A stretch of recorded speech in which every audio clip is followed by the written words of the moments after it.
population malienne vive ce deuil national de 3 jours décrété par le président de la transition suite à cette épreuve douloureuse qui vit notre pays. Abdoulaye Sako a fait un grand tour de la capitale pour parler avec nos compatriotes. Ces derniers sont plus que jamais unis dans la douleur, dans le deuil. Ils restent déterminés derrière nos autorités de la transition pour faire mordre la poussière à ses ennemis de la paix. Le deuil, les Maliens le vivent aujourd'hui au plus profond d'eux-mêmes. Depuis mardi 0h, les drapeaux sont en berne. C'est là pour 3 jours. La douleur est perceptible et la compassion est totale dans la capitale. Traditionnellement, à pareille heure vers midi, Faganda Tunkara fait du thé avec ses collègues devant son imprimerie. Mais aujourd'hui, les cœurs sont meurtris et les esprits sont à Bankas. Mais plus que jamais, il faut rester unis.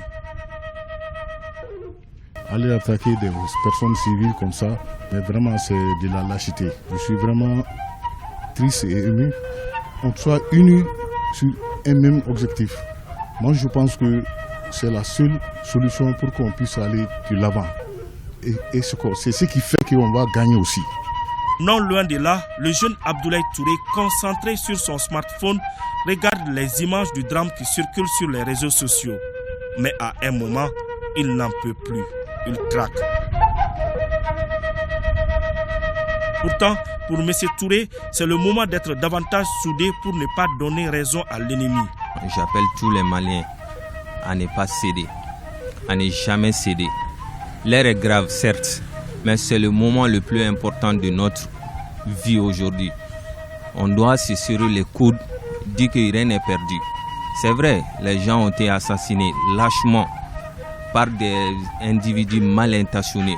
Nous devons faire confiance à tous les Maliens parce que ces bandits sont déterminés à tout faire pour gâcher notre Mali. De se donner la main, d'agir comme un, de faire confiance aux autorités, de compatir, de dire aussi à ces personnes-là que nous compatissons, ça nous fait très mal. La solidarité envers les victimes de Bankas, chacun l'exprime à sa manière.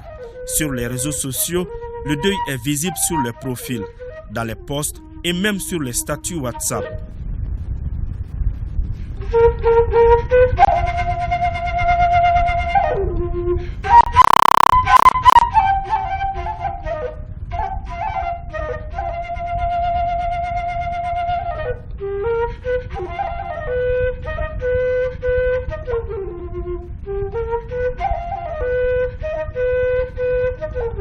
Certains, par respect et par compassion envers les victimes, ont annulé leurs manifestations culturelles, comme c'est le cas ici à l'Institut national des arts, qui s'apprêtait à célébrer la journée internationale de la musique. Nous, on ne peut pas se permettre, pendant qu'un deuil national est décrété, de faire une fête. Imaginez dans le cadre social, au quartier, il y a le voisin immédiat, donc il y a un décès chez lui, et vous avez un mariage de prévu.